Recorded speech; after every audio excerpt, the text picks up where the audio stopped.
Mensaje abierto. Cometimos un error.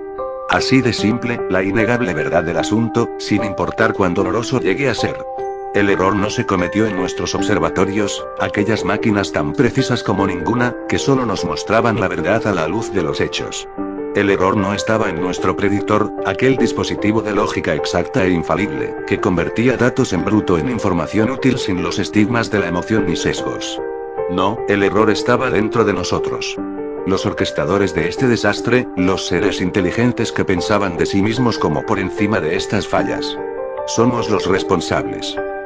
Comenzó poco tiempo atrás, y si lo medimos, hace menos de 6 de Eli, aunque sospecho que nuestros sistemas de medición significarán muy poco para cuando alguien reciba esta transmisión.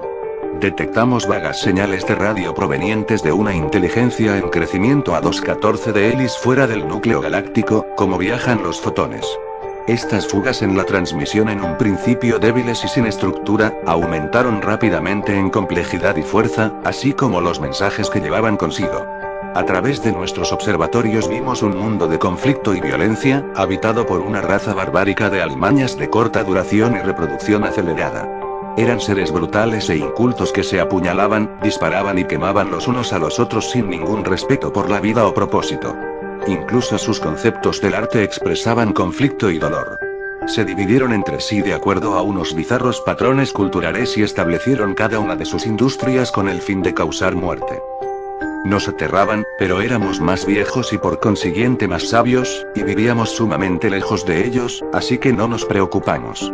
Luego observamos cómo dividían el átomo e irrumpían en los cielos en lo que comprendió a una sola de sus cortas generaciones, y comenzamos a inquietarnos. Cuando transmitieron mensajes y saludos al espacio, sentimos miedo y horror.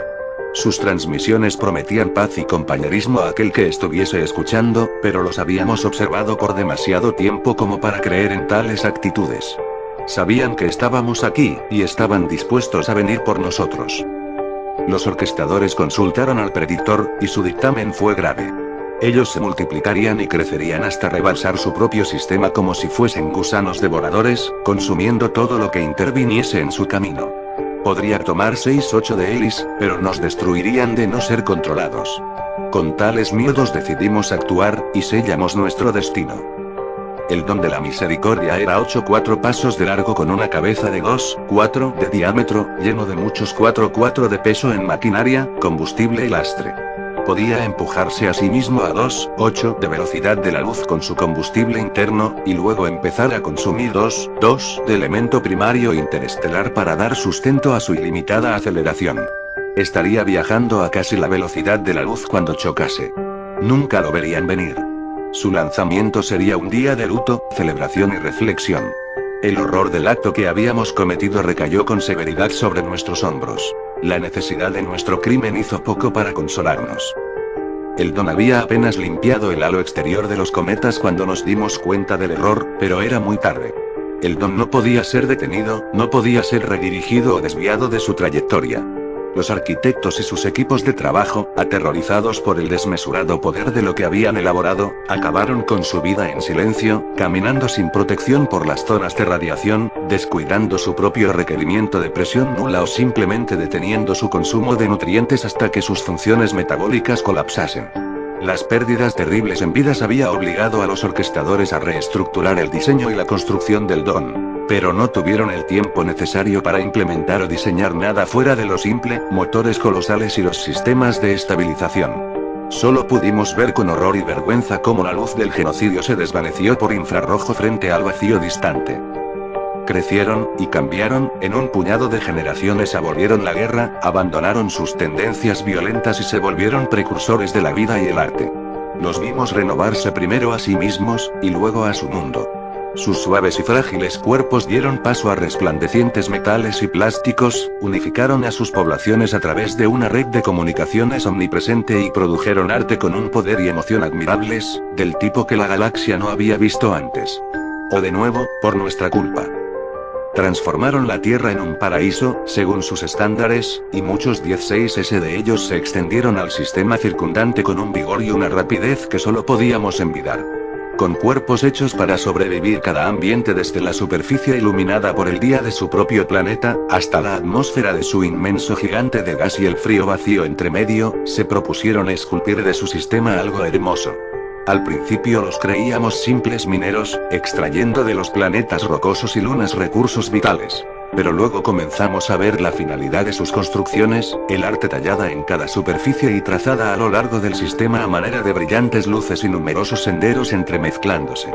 Y a pesar de todo eso, nuestro terrible don se acercaba. Tenían menos de 2 de él y para verlo, su rastro de luz era imperceptible. Más de 10 de seres inteligentes preparados para morir. Los amantes intercambiaron sus últimas oraciones, separados por planetas y la crueldad de años luz. Los ingenieros de distintas partes del sistema trabajaban frenéticamente para construir una infraestructura de transmisión que fuese capaz de almacenar a las incontables masas con las modificaciones neuronales necesarias, mientras liberaban al espacio siglos de avances en música y literatura de sus bases de datos para hacer espacio a los pasajeros. Aquellos que carecían del hardware necesario o el tiempo para adquirirlo se consignaron a sí mismos a la muerte, provocaron alborotos motivados por el miedo y el dolor, o simplemente continuaron con sus vidas lo mejor que pudieron dadas las circunstancias. El don colisionó de súbito. La luz de su impacto era visible en nuestros cielos, brillando intensa y despiadadamente incluso para su primitivo receptor ocular. Lo vimos y nos lamentamos por nuestras víctimas, muertas muchos de ellos antes de que la luz de su perdición nos hubiese llegado. Cantidades 6-4S de aquellos que se habían visto envueltos directa o hasta indirectamente en la creación del don sellaron sus espiráculos como penitencia final por los pequeños roles con los que habían colaborado a esta atrocidad.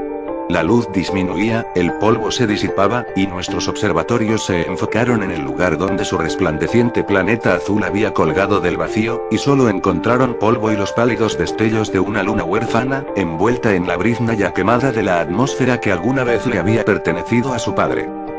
Radiación y metralla habían eliminado gran parte del sistema, y trozos de roca fundida del tamaño de continentes se desplazaban a velocidades de escape interestelares, condenados a errar por el gran vacío durante la eternidad. El daño era apocalíptico, pero no absoluto. De las sombras de los planetas más lejanos, diminutos puntos de luz emergieron, miles de senderos de naves espaciales individuales y otras masivas, y muchos 16S de los sobrevivientes en carne, así como metal y bancos de memoria, listos para ser restaurados. Por unos momentos nos sentimos aliviados, incluso felices, y nos aferramos a la esperanza de que su cultura y arte sobreviviesen al terrible golpe. Luego vino el mensaje, violentamente enfocado en nuestra estrella, transmitido simultáneamente por cientos de sus naves. Sabemos que están ahí, e iremos por ustedes. Mensaje terminado.